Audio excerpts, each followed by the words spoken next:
Stephen was full of grace and full of Holi Spirit. Stephen కృపతో నిండినవాడు, పరిశుద్ధాత్మతో నిండినవాడు. ఎంత కృప అంటే కనిపించిన వారందరికీ పరిచయం చేయటం మొదలుపెట్టేవాడు. ఏ ఒక్కరిని కూడా ఆయన చూసి చూడనట్లుగా వెళ్ళేవాడు కాదు. ప్రతి ఒక్కరిని పట్టించుకునేవాడు. ప్రతి ఒక్కరికి కావలసిన అవసరతలను ఆయన తీర్చేవాడు. మరి పెద్దలు, శాస్త్రులు అందరు కలిసి అతని మీదికి వచ్చి అతన్ని పట్టుకొని మహాసభ యొద్దకు తీసుకొని పోయి అబద్ధ సాక్షులను నిలబెట్టారు. 10వ వచనం చూడండి, 6వ అధ్యాయం 10వ వచనం. మాటలాడుట యందు అతడు అగుపరిచిన జ్ఞానమును, అతనిని ప్రేరేపించిన ఆత్మను వారు ఎదిరింపలేకపోయారు. ఎవరు మాట్లాడటంలో? స్టెఫెను మాట్లాడుతూ ఉంటే నిలబడి ఎవరి మధ్య? ప్రధాన యాజకుని ఎదుట, ప్రధాన యాజకుని చుట్టూ ఉండే ప్రజల ఎదుట వాళ్ళందరూ తట్టుకోలేకపోతున్నారు, వాడిని ఎదిరించలేకపోతున్నారు. ఎలా వచ్చిందంటారు అలాంటి వాక్చాతుర్యము? ఎలా వచ్చిందంటారు అంత ధైర్యము? రాళ్ళు పట్టుకొని ఒక పక్క చంపటానికి నిలబడుకొని ఉంటే ఏం చేస్తున్నాడు ఆయన? 9వ వచనం చదువుతారా? అప్పుడు స్టెఫెను కృపతోను, 8వ వచనం నుంచి, స్టెఫెను కృపతోను బలముతోను నిండిన వాడై ప్రజల మధ్య మహత్కార్యములను గొప్ప సూచక క్రియలను చేయుచుండెను. అప్పుడు లిబెర్తీనులదనబడిన సమాజములోని, కురేనీయుల సమాజములోను, అలెక్సాంద్రియుల సమాజములోను, కిలికియ నుండి, అసీనియా నుండి వచ్చిన వారు కొందరు వచ్చి స్టెఫెనుతో తర్కించిరి. కానీ మాటలాడుట యందు అతను అగపరిచిన జ్ఞానమును, అతన్ని ప్రేరేపించిన ఆత్మను వారు ఎదిరింపలేకపోయి. ఈ రోజు ఉన్నటువంటి క్రైస్తవ సముదాయంలో, లేకపోతే మన సమాజంలో, మన సంఘంలో 2 వర్గాలు ఉన్నాయి. ఏంటంటే, ఒక వర్గము ఎంతసేపు నేను మాట్లాడాలి అనుకుంటారు. వాళ్ళు అనుకుంటారు కేవలం మాట్లాడే ప్రజలను మనం గెలిచేస్తాం అనుకుంటారు. మనం మాట్లాడితే ప్రజలను గెలిచేది కాదు, ప్రజలు వెళ్ళిపోతారు మన నుంచి దూరం. మనకి ఆకర్షింపబడతారు కానీ దేవునికి కాదు. ఇంకొక వర్గం ఉంది, వాళ్ళు ఎంతసేపు సూచక్రియలు అని ఉంటారు. అర్థమైందా? ఏదో నేను చేసేస్తాను అనుకుంటారు.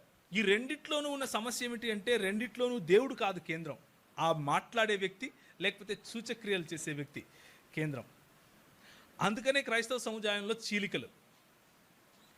మనిషి తన్ను తాను సెంటర్గా చేసుకోకుండా దేవుణ్ణి ఎప్పుడైతే సెంటర్ చేస్తాడో, when God becomes the centre of our ministry, మన పరిచర్యకు కేంద్రము దేవుడు ఎప్పుడైతాడో, అప్పుడు మనము పరిశుద్ధాత్మతోనూ కృపతోనూ నిండిన వారమై ఏ విధంగా స్టెఫెన్ అయితే పని చేశాడో ఆ విధంగా పని చేయగలుగుతాం. పని చేసినప్పుడు ఎలాంటి మాటలు మాట్లాడతాం? తర్కించటానికి వచ్చిన వాళ్ళతో స్టెఫెను మాట్లాడినప్పుడు, మాట్లాడుచున్న అతడు అగపరిచిన జ్ఞానమును, అతన్ని ప్రేరేపించిన ఆత్మను వారు ఎదిరింపలేకపోయిరి అని దేవుని వాక్యం చెప్తా ఉంది. మనము మాట్లాడినప్పుడు దేవుని ఆత్మ కనిపిస్తాడు. మనము సూచక క్రియలు, మహత్కార్యములు చేసినప్పుడు దేవుని పరిశుద్ధాత్మ కనిపిస్తాడు, మనము కాదు. అర్థమవుతుందా నేను చెప్పేది? సిద్ధపడటము అంటే పరిశుద్ధాత్మతోనూ జ్ఞానముతోనూ నిండుకొని ఉండటం. సిద్ధపడటము అంటే కృపతో నిండుకొని ఉండటం. సిద్ధపడటము అంటే ఏలు పెట్టి ప్రతి ఒక్కరిని నువ్వు నరకం పోతావు అని చెప్పే మనసు కాదు. అర్థమవుతుందా? సిద్ధపడటం అంటే ప్రతి ఒక్కరిని జడ్జిమెంటల్ యాటిట్యూడ్తో, అంటే తీర్పు తీర్చే స్వభావంతో నువ్వు చస్తావు అని చెప్పటం కాదు. సిద్ధపడటం అంటే కృప కలిగి ఉండటం, అవతలి వాడి యొక్క బలహీనతలను అర్థం చేసుకోవటం, అవతలి వాడి యొక్క బలహీనతలతో మనము ఒకవేళ ఏకీభవించకపోవచ్చు, సర్లేరా నువ్వు మంచి పని చేస్తున్నావు అని చెప్పకపోవచ్చు, కానీ దేర్ ఈస్ టైం, ఇంకా సమయం ఉంది, నేను నీకు తోడుగా ఉంటాను, నీ బలహీనతల్లో కూడా తోడుగా ఉంటాను. Can you win over those weaknesses? నీ బలహీనతలు నువ్వు గెలవలేవా?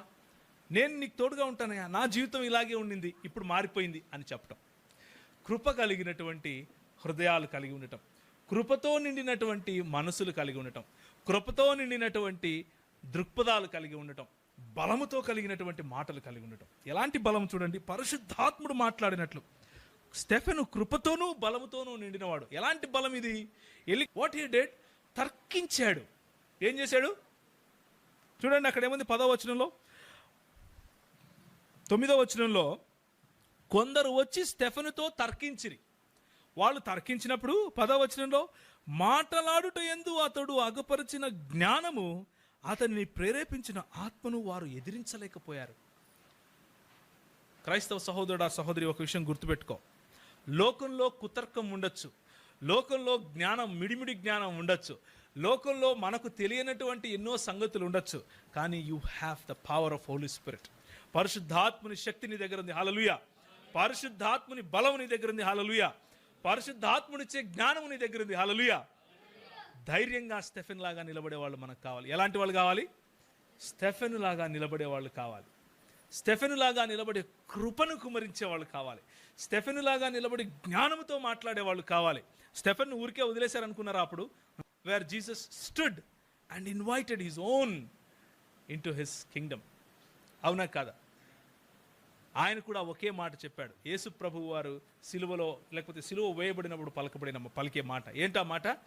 దేవా, వీరేమి చేయుచున్నారో వీరు ఎరుగరు, వీరిని. That is Holy Spirit. That power is the power of Holy Spirit. That is standing firm in faith. మన విశ్వాసంలో గట్టిగా నిలబడటం అంటే అది. వీళ్ళతో మనకెందుకులే అని వెళ్ళిపోవటం కాదు, దాన్ని పలాయనవాదం అంటారు. వీళ్ళతో మనకెందుకులే అని వెళ్ళిపోవడాన్ని ఏమంటారు? పలాయనవాదం అంటారు, పిరికి ఆత్మ అంటారు. బట్ తిమోతికి రాసినటువంటి పత్రికలో పౌలు ఏమంటాడు? మీకు ఇవ్వబడినది, చెప్పండి, ఎలాంటి ఆత్మ కాదు? పిరికితనము కలిగినటువంటి ఆత్మ కాదు, కానీ శక్తి కలిగినటువంటి ఆత్మ. The one that is in you is powerful than the one that is in the world. లోకములో ఉన్న వాడి కంటే శక్తివంతుడు మీలో ఉన్నాడు. ఆ విషయం మనం మర్చిపోకూడదు. ఫిలిప్పీలకు రాసిన పత్రిక 4:12 ఏమంటుంది? I can do all things by Christ that strengthens me. నన్ను బలపరచు యేసు క్రీస్తునందు నేను సమస్తమును చేయగలను. చేయగలనా లేదా? చేయగలను. ఏంటా సమస్తము? మళ్ళీ వస్తారా? తిమోతికి రాసిన 2వ పత్రిక 3:16 దైవజనుడు సన్నద్ధుడై ప్రతి సత్కార్యమును పూర్ణముగా సిద్ధపడి ఉండునట్లు దైవావేశము కలిగిన ప్రతి లేఖనమును ఉపదేశించుటకును, ఖండించుటకును, తప్పుదిద్దుటకును, నీతియందు శిక్ష చేయుటకును ప్రయోజనకరమై ఉన్నది. మన సిద్ధపాటు ఎక్కడి నుంచి వస్తుంది? పరిశుద్ధాత్ముని యందు, జ్ఞానమందు నిండుకొని ఉండడం ద్వారా వస్తుంది. ఎలా మనం పరిశుద్ధాత్ముని యందు, జ్ఞానమందు నిండుకొని ఉంటాం? పరిశుద్ధాత్ముని యందు నిండుకొని ఉండాలి అంటే యేసు ప్రభువుతో రిలేషన్షిప్ ఉండాలి, యేసు ప్రభువుతో సత్సంబంధం ఉండాలి, యేసు ప్రభువుతో మనకు సహచరం ఉండాలి. కేవలం యేసు ప్రభువు ఒక మతపరమైనటువంటి గురువులాగా చూస్తేనో, ఏదో ఒక మతానికి చెందినటువంటి నాయకునిగా చూస్తేనో, లేకపోతే నేను కూడా ఒక క్రైస్తవ కుటుంబంలో పుట్టాను కాబట్టి ఆయన నా దేవుడు అనుకుంటేనో ఈ స్టెఫెనుకు ఉన్నటువంటి కృప మరియు జ్ఞానము రావు. యేసు ప్రభువుతో రిలేషన్షిప్లో ఉండాలి. మీరు నా యందును, నేను మీ యందును ఉన్నప్పుడు మీరు బహుగా ఫలించదురు. ఎలా ఫలిస్తారు? బహుగా ఫలిస్తారు. You in me and I in you, you will be fruitful. బహుగా ఫలిస్తారు. యేసు ప్రభువుతో relationship. Do you talk to Jesus? Do you hear his word? Do you spend time with him? Do you try to understand his mindset? యేసు ప్రభువుకు ఉన్నటువంటి ఆ ఆత్మను మీరు కలిగి ఉన్నారా? యేసు ప్రభువుకు కలిగినటువంటి దృక్పథం కలిగి ఉన్నారా? మిమ్మల్ని మీరు తగ్గించుకునే దృక్పథం కలిగి ఉన్నారా? ఆయన ఏమంటాడంటే, ఒక చోట మత్తయి రాసిన సువార్తలో ఆయన నా కాడి సులువైంది అంటాడు, నా కాడి సులువైనది అంటాడు. నేను ఒక పక్క 2 ఎడ్లు కట్టే ఒక కాడి గుర్తెచ్చుకోండి, ఒక పక్క యేసు ప్రభు తల ఉంచుకుని దానిపైన కాడి పెట్టుకుని రెండో వైపు నేను పిలుస్తున్నాడు, come. It is very easy, but you have to bow your head. నిన్ను నువ్వు వంచుకోవాల్సి ఉంటుంది, నీ తల వంచాల్సి ఉంటుంది. And he invites us. The power of a Christian is always in humbleness. తగ్గింపులో మాత్రమే ఆ శక్తి ఉంది. క్రైస్తవునికి తగ్గింపులో మాత్రమే శక్తి ఉంది. It's not in haughtiness. కళ్ళు నెత్తికెక్కించుకొని మాట్లాడటంలో కాదు, కళ్ళు నెత్తికెక్కించుకొని అవతలి వారిని తక్కువ చూపు చూడటంలో కాదు, నాకంటే ఎదుటివాడు గొప్పవాడు, నాకంటే ఎదుటివాడు శ్రేష్ఠుడు అని అనుకోవటంలోనే ఉంది. So the call is to be humble and come to Jesus. మనల్ని మనం తగ్గించుకొని ప్రతి లేఖనమును పరిశోధించినప్పుడు, ప్రతి లేఖనమును ఉపదేశించటానికి, ఖండించటానికి, తప్పుదిద్దటానికి, నీతి యందు శిక్ష చేయటానికి ప్రయోజనకరమైన ప్రతి లేఖనమును మనము చదవటం, దాన్ని మనము మన నరాల్లో ఎక్కించుకోవటం, దాన్ని సిద్ధపాటు అంటారు. కృప పరిశుద్ధాత్ముని యొక్క లేకపోతే యేసు ప్రభువుతో చేసే సత్సంబంధం ద్వారా వస్తుంది. అలాగే దేవుని యొక్క వాక్యమును చదవటం ద్వారా వస్తుంది. ఏది విస్మరించినా ఏదో ఒక గ్రూపుకు చెందిన వాళ్ళం అయిపోతాం. ఓన్లీ మాటలు మాట్లాడే వాళ్ళమన్నా అవుతాం, లేకపోతే ఓన్లీ అవతల వాళ్ళ కోసం ఏదో చేయటానికి చేతులెత్తి ప్రార్థన చేసే వాళ్ళగా అయిపోతాం. మనకు రెండు కావాలి. స్టెఫెన్ వంటి జీవితం మనకు కావాలి. పౌలు వంటి జీవితం మనకు కావాలి. వాళ్ళు ముట్టుకున్నటువంటి కర్చీఫులు దాకితే కూడా ప్రజలు స్వస్థపడ్డారు, అవునా కాదు? వాళ్ళు వాడినటువంటి కర్చీఫులు తాకి కూడా ప్రజలు స్వస్థపరచబడ్డారు. కానీ అక్కడితో ఆగిపోయారా? ప్రతి దినము సినగోగులకు వెళ్ళి తర్కించారు. ప్రతి దినము సమాజ మందిరాలకు వెళ్ళి యేసు ప్రభువును ప్రకటించారు. ప్రతి దినము లేఖనముల ఆధారముగా యేసు చనిపోవట అగత్యము అని చెప్పారు. తర్కించటం కారణంగా కొన్ని లక్షల మంది యూదులు ప్రభువును వెంబడించారు. ఏ యూదులైతే యేసు ప్రభువును సిలువ వేశారో అదే యూదులు ప్రభువును వెంబడించడానికి కారకులయ్యారు. ఎలా?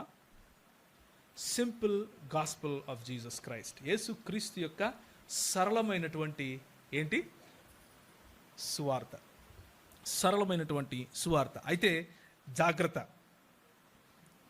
ఇప్పుడున్న రోజులు అంత సులభం కాదు. ఒక్కసారి 2వ కొరింథీయులకు రాసిన పత్రిక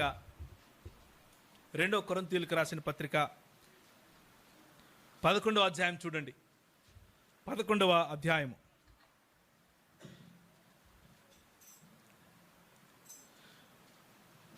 యేసు ప్రభువులో మనకున్నటువంటి సరళత నుండి మనల్ని దూరం చేయాలి అని సాతానుడు భయంకరంగా చూస్తున్నాడు. ఎప్పుడెప్పుడు మనం దొరుకుతామా, ఎప్పుడెప్పుడు దొరుకుతామా. అంత ఈజీ కాదు. వాడు మన జీవితాలతో ఆడుకోవడానికి రెడీగా ఉన్నాడు. చూడండి, చూస్తారా? ఎవరైనా చదువుతారమ్మా 3వ వచనం నుంచి 11:3 2వ కొరింథీయులకు రాసిన పత్రిక 2 Corinthians chapter 11 verse 3 to 5.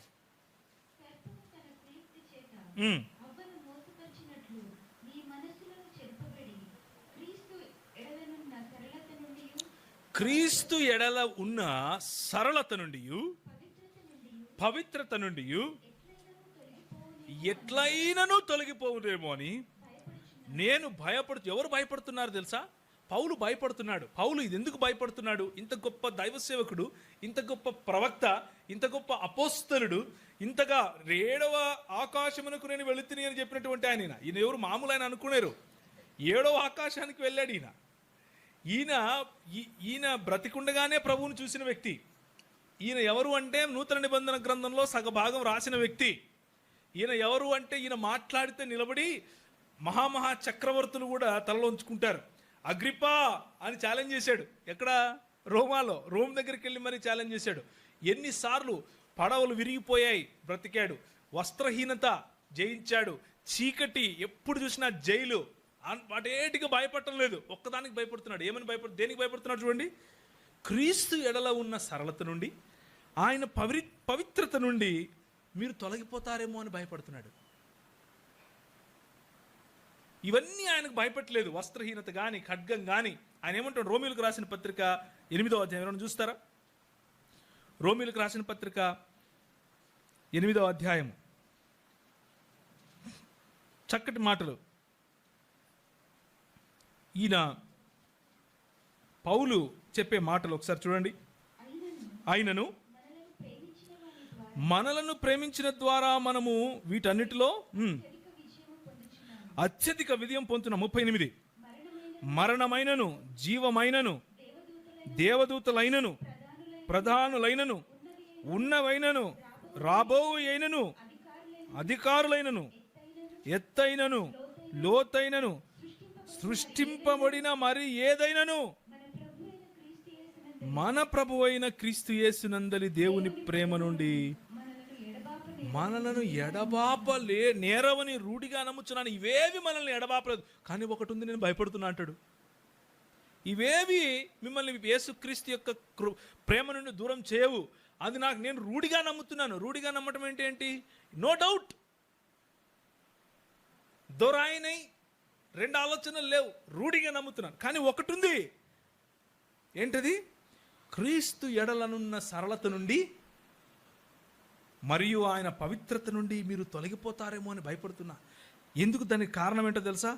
ఏలయనగా వచ్చిన వాడు ఎవడైనను మేము ప్రకటింపని మరి యొక్క యేసును ప్రకటించినను, లేక మీరు పొందని మరి యొక్క ఆత్మను మీరు పొందినను, మీరు అంగీకరింపని మరి యొక్క సువార్తను మీరు అంగీకరించినను, మీరు వాని గూర్చి కూడా సహిస్తే యుక్తమే అంటున్నాడు. వ్యంగ్యంగా చెప్తున్నాడు. ఇంకా వాణ్ణి కూడా భరిస్తే మీ కర్మ. వస్త్రహీనత, కరువు, భుకుమరి అంటే ఆకలి దప్పులు, చచ్చిపోవటం కదా, ఇవన్నీ ఉన్నాయి. కానీ ఇవేవి కూడా క్రీస్తు నుంచి మనల్ని వేరు చేయలేవు. కానీ ఒకటి ఉందండో, 3 విషయాలు ఉన్నాయి. ఆ 3 విషయాల కారణంగా క్రీస్తు వడలను ఉన్నటువంటి సరళత నుండి మీరు తొలగిపోతారేమో, ఆయన పవిత్రత నుండి మీరు తొలగిపోతారేమో అని నేను భయపడుతున్నా అంటున్నాడు. ఏంటా 3? ఆయన ప్రకటింపనటువంటి యేసును ప్రకటిస్తే, ఆయన పరిచయం చేయనటువంటి ఆత్మను మీరు పొందుకుంటే, ఆయన మీకు ప్రకటించినటువంటి సువార్తను మీరు అంగీకరిస్తే మీరు తొలగిపోతారేమో అని భయం. మీరు యేసు ప్రభువు యొక్క ప్రేమ నుండి తొలగిపోతారేమో అని భయం. క్రీస్తు ఎడల ఉన్న సరళత నుండి తొలగిపోతారేమో అని భయం. What does it mean? External forces, బయట నుంచి వచ్చేవేవి కూడా మనల్ని యేసు ప్రభు యొక్క ప్రేమ నుంచి వేడి చేయలేవు. బట్ ఇంటర్నల్ బిలీఫ్స్, మన హృదయాల్లో ఉన్నటువంటి నమ్మకాలలో మార్పు, మన హృదయాల్లో యేసు ప్రభు పైన మనము ఏ స్టాండర్డ్, ఏ కొలతతో అయితే ఆయన నమ్మాలో ఆ కొలత కాకుండా వేరే కొలతతో మనము నమ్మితే ఆ మార్పు మనల్ని క్రీస్తు ఎడల ఉన్న సరళత నుండి వేరు చేస్తుంది. Hour God is a simple God. మన ప్రభువు చాలా సరళమైన ప్రభు. ఆయన కాంప్లికేటెడ్ కాదు, చాలా సరళమైంది. ఏంటంటే, నేను నిన్ను ప్రేమిస్తున్నాను, దానికి నువ్వు ప్రతిస్పందిస్తే చాలు, ఇంతే. This is what it is. నేను నిన్ను ప్రేమిస్తున్నాను, నువ్వు ప్రతిస్పందిస్తే చాలు. ఇదే సువార్త. ఇప్పుడు చెప్పండి, హేతువు అడిగేవాడు అడిగినప్పుడు సమాధానం చెప్పడానికి మనం ఎక్కడికి వెళ్ళాలి? బైబిల్ దగ్గరికి వెళ్ళాలి. హేతువు అడిగినప్పుడు మళ్ళీ వెళ్తారా? 1 పేతురుకు రాసిన పత్రిక 3వ అధ్యాయం 16వ వచనం. 1 పేతురు 3:16. హేతువు అడిగిన ప్రతి వానికి సమాధానం చెప్పాలంటే ముందు యేసు ప్రభువును మన హృదయాలలో ప్రభువుగా ప్రతిష్ఠించుకోవాలి. ప్రభువుగా ప్రతిష్ఠించుకోవడం అంటే ప్రతి ఒక్కరు ప్రభు అంటారు, అది కాదు. ఆ ప్రభు గురించి అంటం లేదు నేను. బయట యేసు ప్రభు అనే అంటారు ఎవరైనా. యేసు అని ఎవరు పిలవరు, క్రైస్తవులే పిలుస్తారు. అందులో తప్పు కూడా లేదు. ఓకే, పేరు పెట్టి పిలవటం తప్పులేదు. మన ప్రభువు ఏకవచనమే వాడుకున్నాడు తన గురించి. కానీ ప్రతి ఒక్కరూ యేసు ప్రభువు అనే పిలుస్తారు. యేసు ప్రభువు అని పిలిచినంత మాత్రాన ఆయన మన హృదయాల్లో ప్రభువుగా ప్రతిష్ఠించుకున్నట్లు కాదు. హృదయాలలో ప్రభువుగా ప్రతిష్ఠించుకోవటం అంటే అర్థం ఏంటో తెలుసా?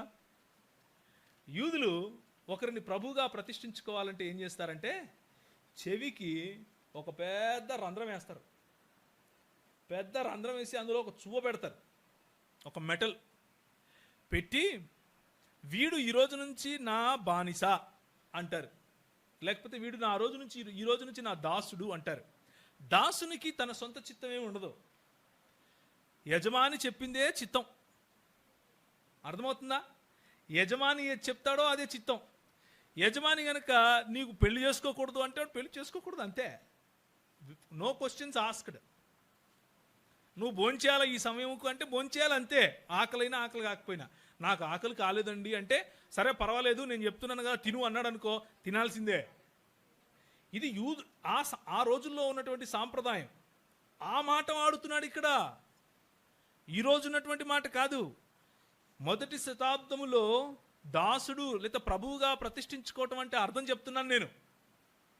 దావీదు రాజు సమయంలో ప్రభువుగా ప్రతిష్ఠించుకోవటం అంటే అర్థం చెప్తున్నాను నేను. ఇప్పుడు యేసు ప్రభువును ప్రభువుగా ప్రతిష్ఠించుకోవటం అంటే కేవలం మన లైఫ్లో ఒక్క భాగం ఇవ్వటం కాదు. నీ పూర్ణ ఆత్మతో, నీ పూర్ణ హృదయంతో, నీ పూర్ణ మనస్సుతో, నీ పూర్ణ వివేచన లేకపోతే బలముతో ఆయన్ను ప్రేమించటం అంత సులభం అనుకునేరు. ప్రభువా ప్రభువా అని ఒట్టి మాటలు పలుకుతారు చూసారా, వాళ్ళు పరలోకం పోరని. నిజంగా ప్రభువా అని పిలవాలి అంటే దమ్ము కావాలి. నిజంగా ప్రభువా అని యేసుని పిలవాలి అంటే ఇట్స్ ఎ సాక్రిఫైస్. అదొక త్యాగం, అంత ఈజీ కాదు. యేసు ప్రభువును ప్రభువా అని పిలవాలి అన్నప్పుడు నెక్స్ట్ టైం 10 సార్లు ఆలోచించండి, నిజంగా ఆయన ప్రభువేనా అని ఆలోచించండి. నీ ధనం పైన నీకు అధికారం ఉండకూడదు, నీ అహం పైన నీకు అధికారం ఉండకూడదు, నీ సెల్ఫ్, నీ స్వయం అంటారే దానిపైన నీకు అధికారం ఉండకూడదు. ప్రభువును ప్రభువా అని పిలవాలి అంటే అలాంటి మనసు కలిగి ఉండాలి. నువ్వు కారు కొనుక్కుంటావు కానీ ఆ కారు నీది కాదు, కేవలం ఆయన పని కోసం నువ్వు వాడుతున్నావు అన్న దృక్పథం ఉండాలి. నువ్వు ఇల్లు కొనుక్కుంటావు, ఈ ఇల్లు నాది కాదు, ప్రభువుది, ఆయన పని కోసం నేను వాడుతున్నాను అన్న దృక్పథం ఉండాలి. అలా లేకుండా ఇది నాది, ఇది నాది, ఇది నాది, ఇది నాది అనుకునేవాడు ప్రభువుకు పనికిరాడు. ఇది నాది, ఇది నాది, ఇది నాది అనుకునేవాడు ప్రభువును ప్రతిష్ఠించుకున్నట్లు కాదు తన ప్రభువుగా. నీ బైక్ నీది కాదు, నీ కారు నీది కాదు, నీ ఇల్లు నీది కాదు, నువ్వు నీ వాడివి కాదు. హల్లెలూయా. Do you believe that? If you believe that, you call Jesus as your Lord. నువ్వు అది నమ్మకపోతే పిలవద్దు, పిలవకపోవటం మంచిది నీకు యాక్చువల్ చెప్పాలంటే. If you believe that, you say it. ఎవరు 1 పేతురు 3:16 ప్రకారం అర్హులు అంటే యేసు ప్రభువు యొక్క ఆ సువార్తను ప్రకటించడానికి నిర్మలమైన మనస్సాక్షి కలిగి యేసు ప్రభువును మీ హృదయంలో ప్రభువుగా ప్రతిష్ఠించుకొని, మీ చిత్తము కాదు ఇక ఆయన చిత్తమే చేస్తాను, ఆయనే మొత్తం, నేను ప్యూన్గా ఉన్నా, బంట్రౌత్గా ఉన్నా, ఐఏఎస్ ఆఫీసర్గా ఉన్నా, పొలిటీషియన్గా ఉన్నా, బిజినెస్ మ్యాన్గా ఉన్నా, పాస్టర్గా ఉన్నా, ఎక్కడ ఉన్నా నేను చేసేది మాత్రం ఆయన సేవే అన్న దృక్పథం కలిగి ఉన్నవారు ఈ మాటను నమ్మాలి. ఈ మాటను ఎల్లప్పుడూ సిద్ధముగా ఉండాలి. ఎలా? భయముతోనూ సాత్వికముతోను. ఎందుకు సాత్వికము? ఇది మన ప్రభువు యొక్క నేచర్ కాబట్టి. ఎందుకు భయము? ఒకరోజు ఆయన ఎదుట నిలబడాలి. ఏరా బాబు, 1 పేతురు 3:16 నేను చెప్పాను కదరా, ఏం చేసినావు అంటే సమాధానం చెప్పాలి. సమాధానం చెప్పాలి. అవతలి వాడిని పోగొట్టుకోకూడదు అన్న భయం. దేవుని ఎదుట ఆయన క్యారెక్టర్ని, ఆయన స్వరూపాన్ని కలిగి ఉన్న నేను ఆయనలాగా ప్రవర్తిస్తున్నానా లేదా అన్న భయం. So it's not an easy matter brothers and sisters. And again, ఉదాహరణకు, నీ తల్లిదండ్రులను సన్మానించుడి, ఇది ఆజ్ఞనా కాదా? దీన్ని చేయకపోతే పాపమా కాదా? ఏమంటారు? ఎస్ అంటున్నావు, నిజమేనా? షూరా? మన తల్లిదండ్రులను మనం సన్మానించకపోతే ఆ ఆజ్ఞాతిక్రమము అంటే పాపమేనా? ఇది కూడా ఆజ్ఞే. చదువుతారా దాన్ని మళ్ళీ? ఇదొక ఆజ్ఞ. నిర్మలమైన మనస్సాక్షి కలిగిన వారై మీలో ఉన్న నిరీక్షణను గురించి మిమ్మల్ని హేతువడుగు ప్రతి వానికి సాత్వికముతోనూ భయముతోనూ సమాధానము చెప్పుటకు ఎల్లప్పుడూ సిద్ధముగా ఉండి మీ హృదయములో యందు క్రీస్తును ప్రభువుగా ప్రతిష్ఠించుకొనుడి. అప్పుడు మీరు దేవుని విషయమై దుర్మార్గులని దూషింపబడుదురో దాని విషయమై క్రీస్తునందు మీ సత్ప్రవర్తన మీద అపనింద వేయి వారు సిగ్గుపడుదురు అన్నది ఒక కమాండ్మెంట్, అదొక ఆజ్ఞ. సిద్ధపాటు లేకపోతే మనం ఏం చేస్తున్నట్లు? ఆజ్ఞాతిక్రమం చేస్తున్నట్లు. హేతువు అడిగే ప్రతి వాడికి సమాధానం చెప్పకపోతే మనం ఏం చేస్తున్నట్లు? ఆజ్ఞాతిక్రమం చేస్తున్నట్లు. దీన్నే అపాలజెటిక్స్ పరిచర్య అంటారు. ఏలియా ఆ రోజు చేసింది అపాలజెటిక్స్ పరిచర్య, సువార్త పరిచర్య అంటారు. ఏలియా ఆ రోజు చేసింది సువార్త చేసినట్టు, సువార్త పరిచర్య. It is standing between 2 world's. దేవునికి దూరంగా వెళ్ళిపోయినటువంటి సమాజాన్ని దేవునికి దగ్గరగా పిలవటం, దేవుణ్ణి విసర్జించినటువంటి సమాజాన్ని, ఆ బయలు ప్రవక్తలను చెరపట్టి క్రీస్తు పాదాలకు తీసుకుని రావటం. ఒకసారి వెళ్తారా మళ్ళీ? 2 కొరింథీయులకు రాసిన పత్రిక 10వ అధ్యాయం. చెరపట్టి క్రీస్తు పాదాల దగ్గరికి తీసుకొని రావటం. మేము 3వ వచనం, శరీరధారులమై నడుచుకొనుచున్నను శరీరము ప్రకారము యుద్ధము చేయము, మా యుద్ధోపకరణములు శరీర సంబంధమైనవి కావు గాని దేవుని ఎదుట దుర్గములను పడద్రోయ జాలినంత బలము కలవయ్యున్నవి. మేము వితర్కములను దేవుని గూర్చిన జ్ఞానమును అడ్డగించు ప్రతి ఆటంకమును పడద్రోసి ప్రతి ఆలోచనను క్రీస్తుకు లోబడినట్లు చెరపట్టి మీరు సంపూర్ణ విధేయతను కనపరచునప్పుడు సమస్తమైన అవిధేయతను ప్రతిదండన చేయ సిద్ధపడి ఉన్నాము. హల్లెలూయా. దేనికి సిద్ధపడి ఉండాలి? సర్కజీనికా, పాటలు వాడినికా? దేనికి సిద్ధపడి ఉండాలమ్మా? దేనికి సిద్ధపడి ఉండాలి? ప్రతిదండన చేయ సిద్ధపడి ఉండాలి. ఎవరికి ప్రతిదండన చేయాలి? మనుషులకా? కాదు. మన మన మన పోరు, మన యుద్ధం ఎవరితో? With the powers and principalities of the air. అంధకార సంబంధమైన దురాత్మ సమూహాలతో మన యుద్ధం. ఒకసారి చూస్తారు ఎఫెసీయులకు రాసిన పత్రిక. తెలిసిన మాటలే ఇవన్నీ, ఏదైనా కొత్త చెప్పాను నేను, ఏది లేదు, అంతా మనకు తెలిసిందే. కాకపోతే మనం అప్పుడప్పుడు దాన్ని మర్చిపోతూ ఉంటాం. ఎఫెసీయులకు రాసిన పత్రిక 6వ అధ్యాయం ఏముంది? మన యుద్ధము గురించి చెప్పండి. ఏలయనగా మనము పోరాడుచున్నది శరీరులతో కాదు గాని ప్రధానులతోనూ అధికారులతోనూ ప్రస్తుత అంధకార సంబంధులకు లోకనాథులతోనూ ఆకాశ మండలమందున దురాత్మల సమూహములతోనూ పోరాడుచున్నాము. అయితే దేవుని లేఖనములో నుండి సిద్ధపడి ఉన్నామా అన్నది మన ప్రశ్న. ఈరోజు ఉదయం నేను మీకు సవాలు విసురుతున్నాను. ఆ రోజు ఏలియా సవాలు విసిరాడు. Who is with me? యువతలకు రండి అన్నాడు. బయలుదేవతల అవతల పెట్టుకోండి అన్నాడు. మధ్యలో ఒక వేదిని కట్టించాడు, ఒక బలిపీఠాన్ని కట్టించాడు. And God showed up. దేవుడు తన సన్నిధిని కురిపించాడు, అగ్నిని కురిపించాడు. మొట్టమొదటిగా ఏలియాను సిద్ధపాటు కొరకు ప్రత్యేకపరిచాడు. 2, ఏలియా మైదానంలో కాలు పెట్టాడు. ఓన్లీ సిద్ధపాటు చేసుకుని ఇంట్లో చక్కభజన చేసుకుంటే పనికిరాం. మన ప్రిపేర్డ్నెస్ దేనికోసం? మన ప్రిపేర్డ్నెస్ దేనిపైన? వాక్యం. మన ప్రిపేర్డ్నెస్ ఎలా? గ్రేస్ అండ్ కృప మరియు జ్ఞానము. Grace and the wisdom. To be full of grace and to be full of wisdom. Stephen లాగా నిలబడటం, ఏలియా లాగా నిలబడటం, ఈ లోకంలో ఉన్నటువంటి అంధకార శక్తులను ఛాలెంజ్ చేయటం. And it is possible even today. ఈరోజు కూడా అది సంభవం. But if not you, God will get glory even from others. నువ్వు ఇవ్వలేదు అనుకుంటే దేవునికి మహిమ రాదు అని అనుకుంటే నీకంటే బుద్ధి లేనోడు ఇంకోలేడు. నువ్వు నేను ఇంట్లో కూర్చొని దేవునికి మహిమ రాకుండా చేస్తాను లేని అనుకుంటే నీకంటే బుద్ధి లేనోడు ఇంకోలేడు. ఏం చేశారు తెలుసా? గాదోను అనే ఒక దేవుని వాళ్ళ దేవుని గుడిలోకి నిబంధన మందసాన్ని తీసుకెళ్లారు. ఎవరు? ఫిలిష్తీయులు. పొద్దునొచ్చి చూస్తే బొక్క బోర్లా పడున్నాడు. ఎవరు? గాదోను విగ్రహం. ఇశ్రాయేలీలకు చేత కాకపోతే ఈ ఫిలిష్తీయుల చేత మహిమ తెచ్చుకుంటాడు మన ప్రభు. హల్లెలూయా. ఇశ్రాయేలుకు చేత కాకపోతే ఫిలిష్తీయుల చేత కూడా మహిమ తెచ్చుకొనగల గొప్ప దేవుడు మన దేవుడు. ఛాలెంజ్ నీకు ఈరోజు. Would you like to stand up for Jesus and say, yes, I want to be a part of this army. నేను వాటిని చెరపట్టి క్రీస్తు పాదాలకు తీసుకుని రావడానికి ఆ రోజు ఏలియా చేసినట్లు, స్టెఫెను చేసినట్లు నేను చేసే ప్రయత్నం చేస్తాను అని మనం చెప్పగలం. తల ఉంచుకుంటే ప్రార్థన చేసుకుందాం.